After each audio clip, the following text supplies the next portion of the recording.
Hi, I'm Gary Costanza, and I'd like to thank, first of all, Mike Buchanan and Paul Elam and all the other organizers of the International Conference on Men's Issues 2020, I guess the COVID edition. I'm going to speak a bit about male genital mutilation. I'm here to answer some questions about it, infant genital mutilation, because it is done to girls and boys.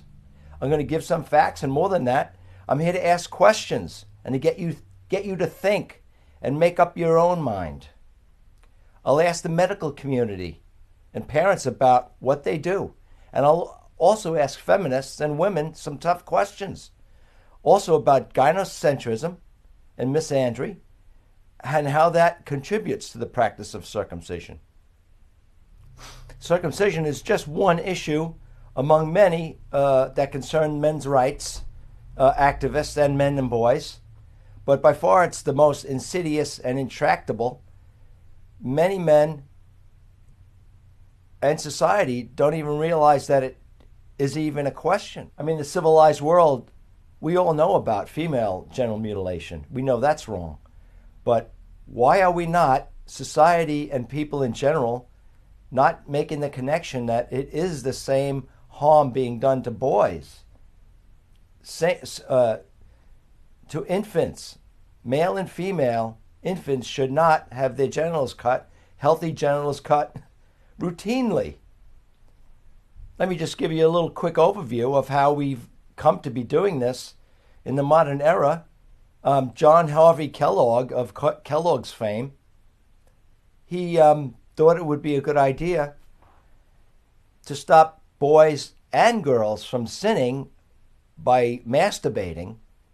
And he thought it would be a good idea to get rid of the foreskin and also part of the girls' genitals to remind them when they would get aroused or attempt to masturbate that it would hurt.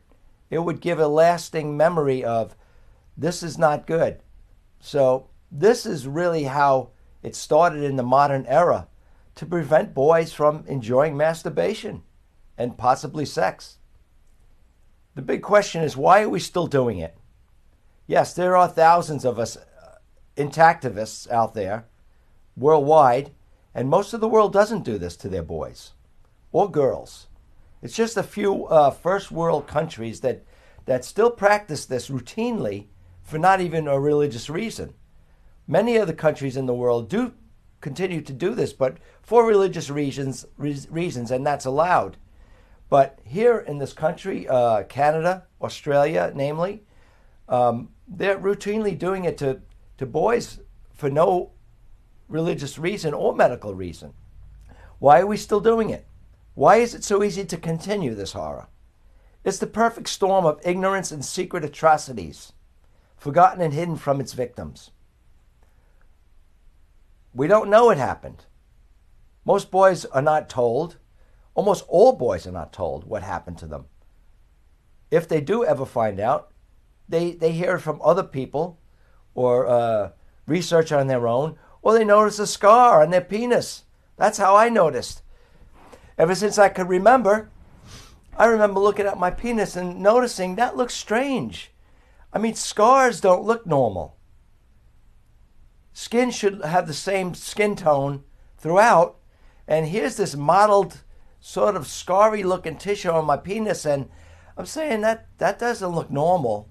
What is with this? No, nobody ever told me. So we don't know it happened. The other reason is we don't know normal anatomy and what we've lost. No, it's still a taboo subject, talking about sex, especially genitals of men. In this society, this gynocentric society, which I'll speak about later, we relish, we salute the female form. We cherish it. Why else does this continue? There's a cover-up and there's ignorance of medical fraud, because that's what it is. There's no medical reason for it. It's a money grab, of course, because they sell foreskins. They get many thousands of dollars per foreskin. It's unspoken, as I said, because it's sexual and barbaric. I've said this before. It continues because the baby can't fight back. The baby won't remember. And the baby won't sue. This other thing is religious ritual. We allowed it to happen, even today, even though it's harmful. It's obviously harmful. And then, of course, tradition. We do what we've always done. And in general, we don't question what we've been doing, although some are. Regarding gynocentrism and the supposed patriarchy, if this is a patriarchy, and men are controlling this society for their benefit, well, we're not really doing it right, are we? Because we're cutting off our own penises, parts of our own penises. So that can't be beneficial for men or boys in general. I want this to be a wake-up call for men and boys, especially boys. I think they should get active to help save themselves and their brothers and future sons from this harm, this unnecessary harm. Girls do it all the time. I mean, feminists try to get young women involved in the cause to help women. Now, we've got to do this with boys. I have to say, I'm going to outline it here, but most boys, most men are mostly selfless and honest. Hence, we accept most anything that's selfless, protective, and harmful. Our job as men and boys generally are to protect society and women, but it's frowned upon to try to protect ourselves. That is looked upon as selfish, but there's nothing wrong with protecting yourselves. I've written an article about whether it's legal or not, circumcision. I believe it is not, because the Constitution and our Declaration of Independence encodes protection of the body, of protection from abuse from others or harm from others. And this is the most blatant form of abuse that anybody could endure. As a baby, a defenseless baby, being cut up for no medical reason. So my conclusion is, yes, it is illegal, but my other question that goes with it is, does it matter? I mean, it doesn't seem to matter. Unless people get a change of heart about this, which that is happening. There was a much higher rate of circumcision in the first world, but that is going down because people are realizing it's wrong. There are activists out there that are spreading the word, and little by little, the circumcision rate is going down in this country. I believe at one point it was 85%. Now I believe it's down to 55% in general, which some areas of the country are higher levels and some areas are lower levels. It sort of evens out to about this 55%, and many of us think that tipping point is coming where it's going to be below 50% at some point, and then, at that point, no one's going to be making fun of a boy because he's got a foreskin, because he'll be in the majority. Why do we consider FGM, female genital mutilation, to be much worse than male genital mutilation? Well, of course, when you hear about FGM, they're not doing it here in this country. They're doing it out in the outskirts of civilization, where things are not clean, and these operations are done just like male genital mutilation. It's done for no reason. It's just a ritualistic thing, a tradition that people believe is good for the baby or the boy or the girl, but it's obviously not. But why we see it as a horror is because it is done so primitively in these outback areas of the world where females their genitals are cut with generally not sterilized instruments and in poor conditions, and of course by untrained people. So, of course, it's going to be a totally terrible outcome. But now, all of a sudden, now if you want to do it to boys and you want to make it palatable by society, you have it done in a hospital by people wearing lab coats and with sterilized instruments and a more or less prescribed manner of doing it, whereas penises aren't being cut off left and right, where it's mostly safe. But we do know that boys do die of this. At least 100 boys die every year of this due to complications. It's not to say that there's nothing horrendous about the plain fact of removing healthy tissue from healthy functioning organs. Now, of course, if we started doing female genital mutilation, under sanitary conditions, I guess it would become more palatable, but it won't be, because we don't have this mindset that girls' genitals are dirty or need to be fixed. We have the mindset that male genitals are dirty and need to be fixed, which is wrong. Okay, I'm just going to outline some of my main talking points and some of the signs that I use when I go out protesting circumcision. Sometimes these little sayings or mottos or words of wisdom or protest signs or slogans, they're short and succinct and to the point.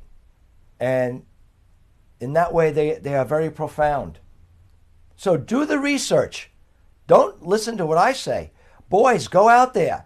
See what was done to you. See what a normal penis should look like. Of course, there's no medical reason for circumcision. The foreskin has evolved to protect the penis and keep it lubricated, and to facilitate intercourse with women. It's evolved over thousands of years. All mammals have a foreskin. This foreskin protects the head of the penis. If you look at a normal penis, which I haven't ever seen in person, my penis should be normal, but it's not. Somebody cut an important part of my penis off. So now what I have is an exposed head of the penis that's dried out, leathery. Thank goodness it doesn't bother me that much, because many men and boys have constant pain because of a botched circumcision. But, ultimately, actually, all circumcisions are botched because they're unnecessarily taking off important parts of the body. The foreskin has by far the most sensory nerve endings of any part of the body, male or female. 20,000 nerve endings are in the foreskin. And the pleasure that it gives to men is indescribable. I mean, just as good as a female orgasm. But I've never known that, and I will never know that. They took that away from me for no reason. You don't have the right to do this. I did not consent. That's all I need to say right there. Babies are literally screaming out for help. How is that not a jarring term to hear? Babies die of this every year. As I said, at least 100 babies die of this every year. A lot of times it's because undiagnosed problems that we should not be performing surgery on a newborn baby, because maybe they have a blood clotting disease. So the biggest problem with this is that there's no consent. We don't really need to outlaw circumcision, because it does have its place.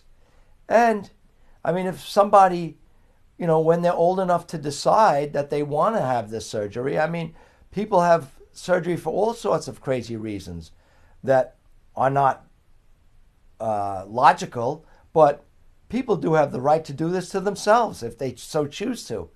But the point is that a baby cannot consent. The good news, it's optional. You don't have to cut your child's penis. So this should not be a big moral dilemma where it's bothering you that you don't know which way to go. First off, if you don't know which way to go, don't do it, because it's irreversible. You could kill your child. Many times when I'm out protesting, I say, save your baby, save your own baby. They don't care about your baby. They don't even know your baby. Do you think they don't care about your baby like you do? And if your baby dies, you know what they say? They say, well, you consented. Wow.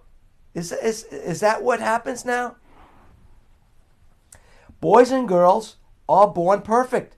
No alterations needed. Evolution doesn't make mistakes. This is really crazy. I'm a school bus driver, a retired postal worker, but now I transport school children. I love kids, and society loves children. And I was going to make this point at my local legislature because I plan on giving a speech there. But all baby boys are put through this meat grinder, okay? When I look at some of the children that I transport or that I see at the school, there's a lot of special needs children. And many of us are touched by special needs children for all different diagnoses, autism, all different disabilities. So imagine this. One of your precious autistic children, we don't know he's autistic yet, but he's 2 days old. We don't know yet what challenges he's going to be facing in the future. But you're going to take this still unknown special needs child and strap him down, okay? He's already confused about the world because of his special needs, possibly. But you're going to strap him down into a circumstraint, sticking a probe into his penis? That's exactly what they do. There's very little anesthesia. They stick a pointy object like a compass, like a pick. They stick it in to the penis so they could maneuver it around the penis. There's where the circum part of circumcision comes in. They circumcise around it with this piece, ripping the foreskin off of the head of the penis. So imagine doing this horrible thing to your special needs child. And we are doing it. You did it. Animals are treated better than baby boys. Declawing was banned in New York State. Foie gras was banned in San Francisco. This is a huge issue. Okay? Yes, we are humane to our pets more than our own baby boys. Do you realize what's going on? They've banned, like I said, foie gras, where they force feed geese with, I guess, fattening foods to fatten them up so that we have some kind of special delicacy. Okay, they deemed that was inhumane. And New York has deemed it inhumane to declaw cats. Okay? Very good. Excellent. Now what are you going to do for baby boys? In the time of COVID, this was my sign. I made a contemporary sign about don't waste resources. Don't hurt children. Don't circumcise. Because that was the law for a while. I don't even know if it's in effect now, but in other words, don't waste medical resources on unnecessary surgeries. And that was in effect for a while. And we all here in the intactivist community said, all right, maybe some boys are going to be saved from this. Actual lives saved. Please don't hurt my baby. My protest signs are profound. So let these thoughts sink in. Circumcision violates human rights. No doubt about it. This baby, this boy, this human, remember, baby boys are human. Humans. They deserve human rights. They deserve to have bodily integrity and protection from abuse, especially state-sponsored abuse or abuse brought on by our own family, our own society. Outrageous. Do no harm means no circumcision. That's the doctor's motto, right? First, do no harm. So that's what I'm here to say. Do no harm means no circumcision. That is harmful. This is one of my best signs that I've ever come up with. Mommy, what circumcision? Was I defective? That is my favorite sign, and I love to take it in and among families, festivals, gatherings where children are, because really, what goes hand in hand with that saying is, why the secrecy? Own circumcision or denounce it. I'm here to tell you what was done to you boys, men, and why are we still doing it, and should we still be doing it, okay?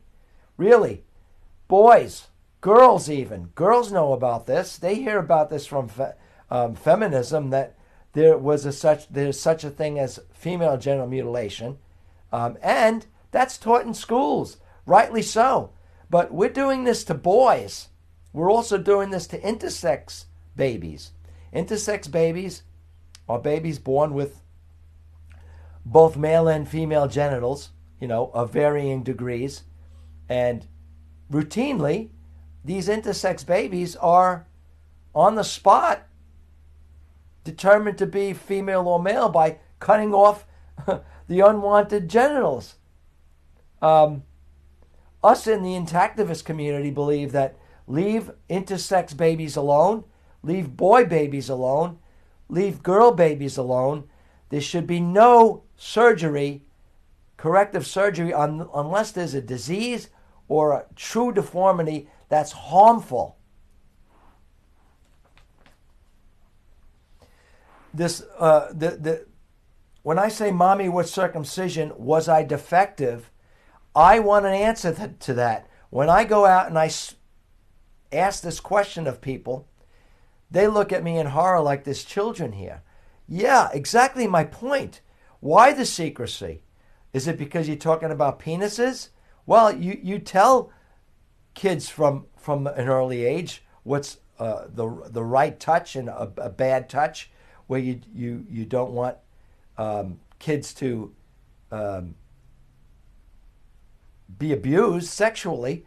But this is sexual abuse, and I'll say it later. It is sexual abuse with maiming. I mean, all of a sudden, a pedophile puts on a lab coat and starts manipulating your penis, and even worse, cutting part of it off. How is that not unethical and immoral and illegal? As I say, I want to answer to the question, was I defective? And boys should know that they were not defective. And why were they cut? There was no reason to do it. Intact genitals are a human right. Circumcision, the worst kind of bullying. Because in 2020, it's very important that we protect our children from abuse and bullying. Yet, this is the worst kind of bullying. His body, his choice. Sound familiar? Equal rights for boys. Circumcision is medical fraud. It's medical fraud because there's no medical reason for it. There is currently a push, of course, of circumcisers, pro-circumcision people who want to keep the money coming in, and just so that they don't want to be looked upon as being on the wrong side of history, which they will be looked that way. But they are still hanging on to different reasons to keep circumcising. So the latest thing was supposedly that it helps prevent the spread of HIV. But that study was never finished because they were finding out that it wasn't doing it. And, in some of our protests, our saying is this: condoms, not cutting. I mean, are you saying that if we are circumcising boys, that they can go out and have unprotected sex and have some kind of immunity against get a small, greater amount of immunity from spreading or getting HIV? I mean, what amount would be worthwhile? Of course, no amount would be worthwhile because you're supposed to be wearing condoms to prevent sexually transmitted diseases and pregnancy. Of course you're going to use a condom. So it's irrelevant whether or not you have a circumcision. European doctors condemn circumcision.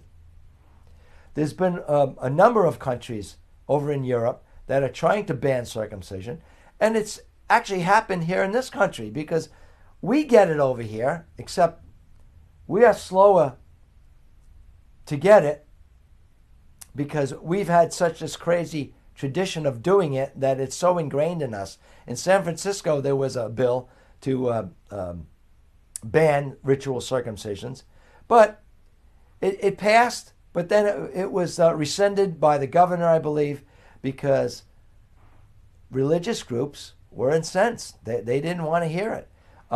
Germany, Denmark, Sweden, I believe, are in the process of banning ritual circumcision. My body belongs to me. Sound familiar? Stony Brook Hospital. This is a hospital local to me, and that I'm able to go protest because it's part of a public university system. So I'm able to bring my signs right up to the hospital, and some of them are specific. Here's a couple specific about Stony Brook. Their saying is advanced medicine. So my protest sign, in quotes, advanced medicine doesn't include circumcision. No, it doesn't. Circumcision is barbaric. It's at the medieval times. And a so-called modern hospital is performing this? Outrageous. I went to this hospital. You could find some of my protest videos on my YouTube channel, jerrytheother, with a J, no spaces.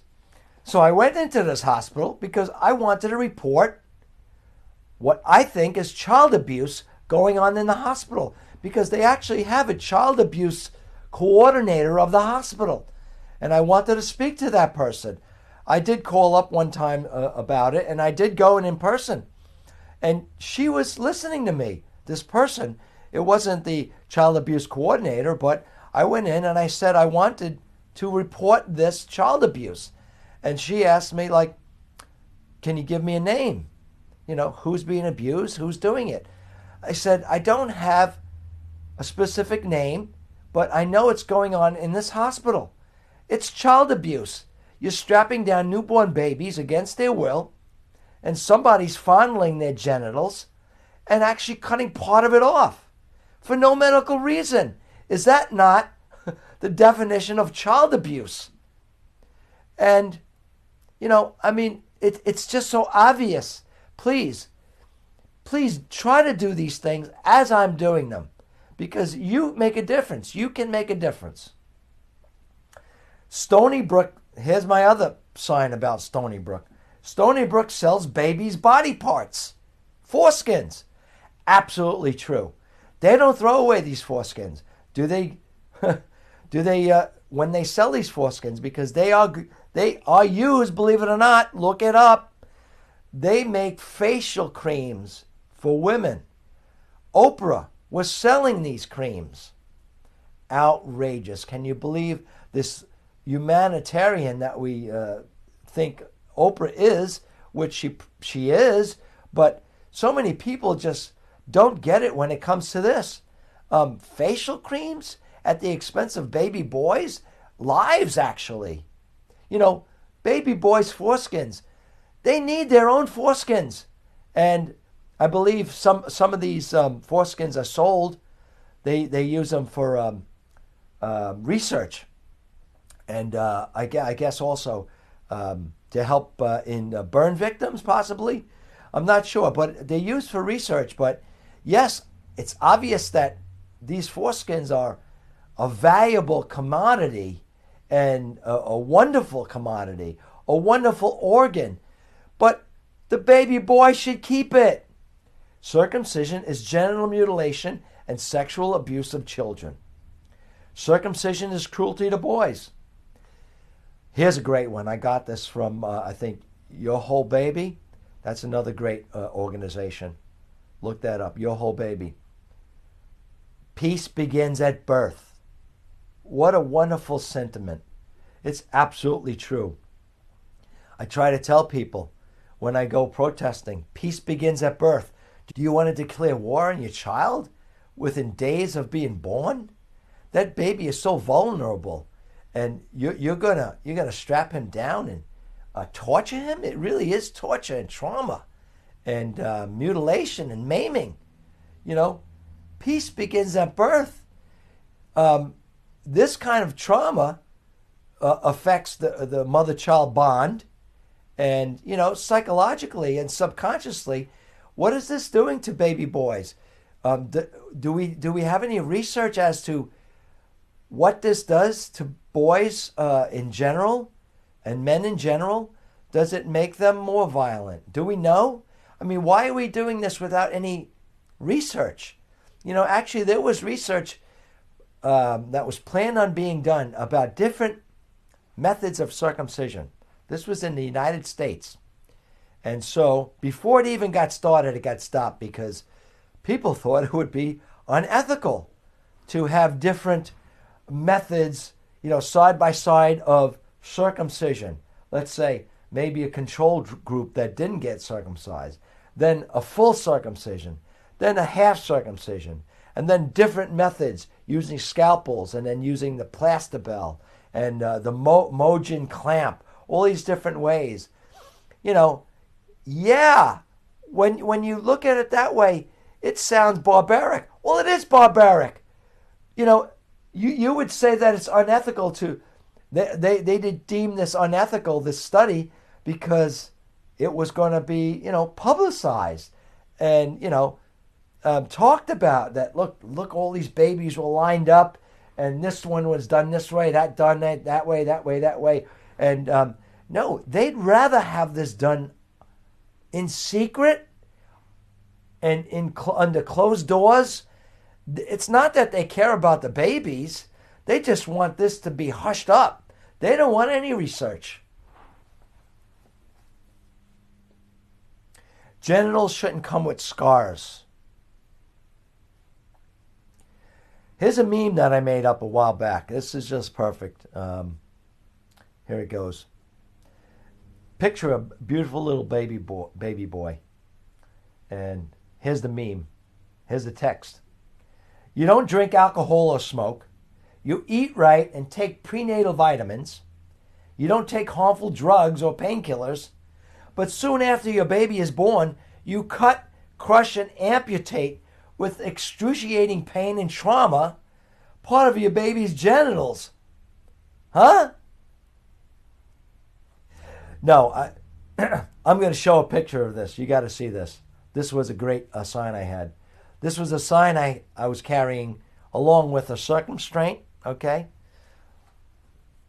The sign said, with an arrow pointing at the circumstraint, voted worst holiday gift. And there's an arrow pointing to the circumstraint. Here's another one. I attended a protest where they had a candlelight vigil for babies who died, okay? So I said, I'm going to go. This was Stony Brook, of course.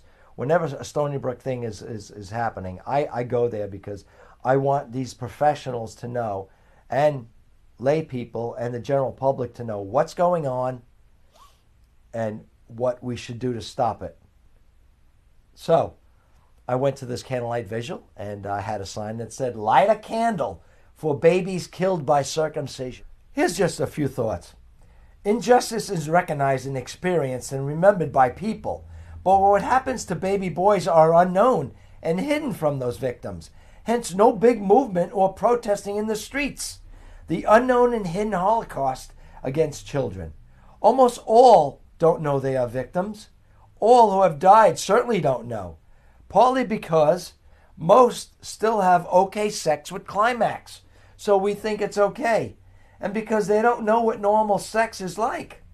Ignorance and frankly disgust toward a normal penis with its foreskin. Some of you, even some men's rights activists, may not agree with the banning of routine circumcision of babies. But the whole point, you'd be wrong in that way, but the whole point is it's not your penis, okay? This is a baby's penis that he has the right to keep intact. You have no say over it, just like parents don't have a say or doctors have a say over whether this boy has an intact penis and a normal sexual life. One sex needed an outie for reproduction, hence the penis. Evolution did this. So it falls to men to have a penis. It's special. And as an outie, it's more at risk. But more important, like men's role to initiate, procreate, we literally have to stick out. Our necks, our egos, our penises. And so more vulnerable. Evolution provided the eye with eyelids, just as the penis was provided with the foreskin. Sure, there can be problems with any organ, but as a vital part of the penis and sexual pleasure and function, we don't remove it just because it's out there and vulnerable to problems. Breasts are out there and contain fatty tissue that is also vulnerable, more than the foreskin, to disease. Yet we don't remove them routinely. Unfortunately, doctors and other ignorant people don't know its purpose, function, and form. Doctors are harming and scarring intact boys by forced foreskin retraction, to say nothing of outright removal of the foreskin. Evolution made it to give pleasure and protection and to facilitate sexual reproduction with built-in lubrication. Female lubrication is only half of what human and mammalian intercourse has evolved into. We've all heard about pussy power. And the vagina is great, but so is the penis. It's got an enormous job to do, and it's well designed to do it. Yet, when we circumcise, we remove its most important part, pleasure and ease of intercourse. The foreskin has an inner and outer wall that folds upon itself, keeping the head moist and smooth, like it's designed to be. The penis having a foreskin, yes, it's an outie.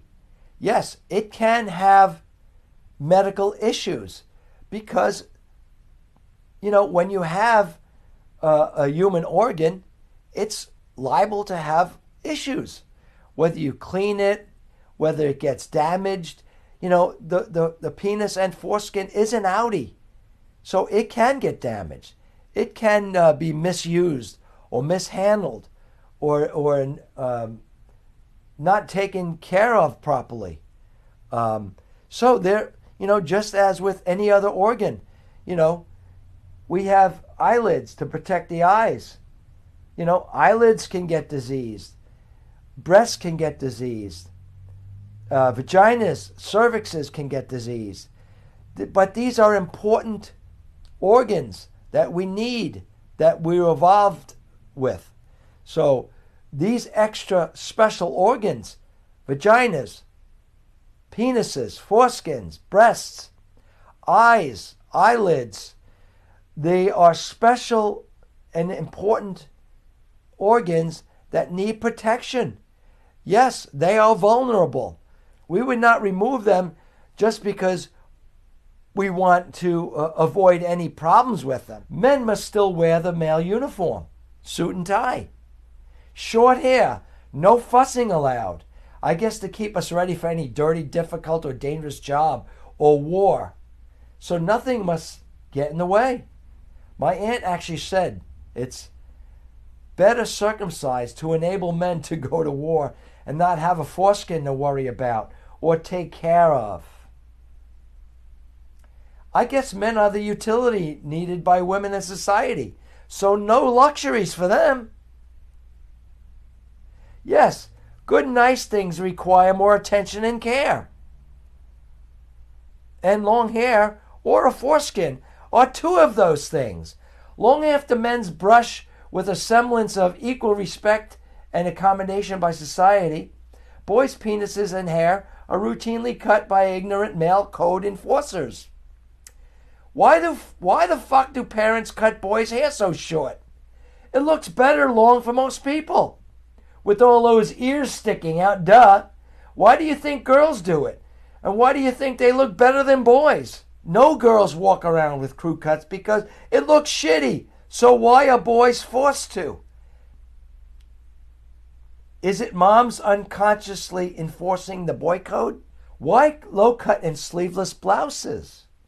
Why, if women have so much to hide and are offended or embarrassed, if someone or some man sees these breasts or more, then why are they the ones showing it off way more than men? They are playing a game with men. Look, but not too much, or we'll shame you.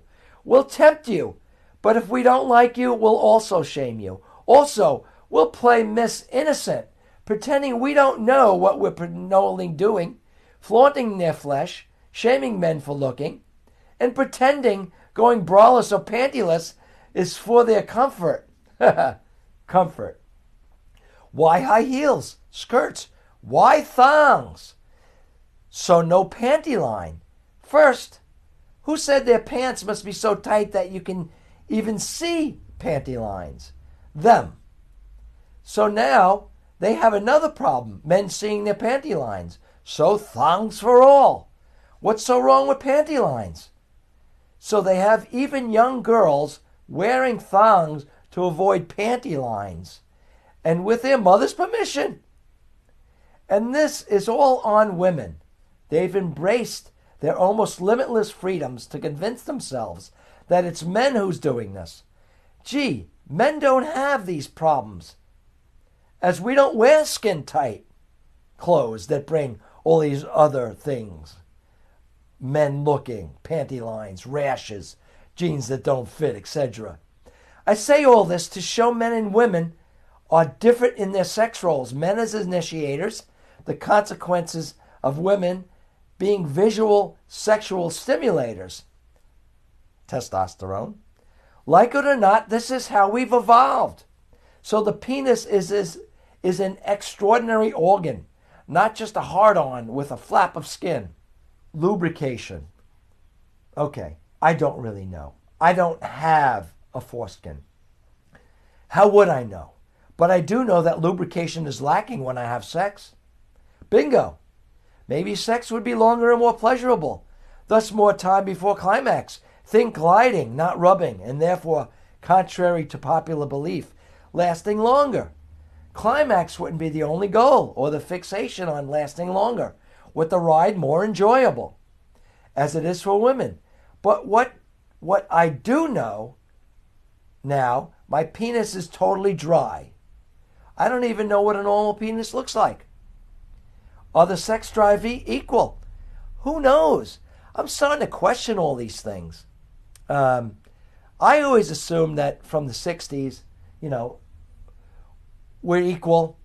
Men and women are equal. We have equal sex drives and all that. But, actually, I really don't know. Feminists could be wrong, no surprise.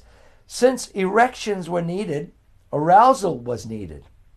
As a child of the 60s, we embraced civil rights and equality of the sexes, assuming we were equal. But is that totally true? Men have far greater levels of testosterone and have the erectable organ needed for procreation. And so have men evolved to be the initiators and maybe have the greater interest in sex? Is this why men are so visually stimulated by females than the other way around? These are questions we should research. So much for equality.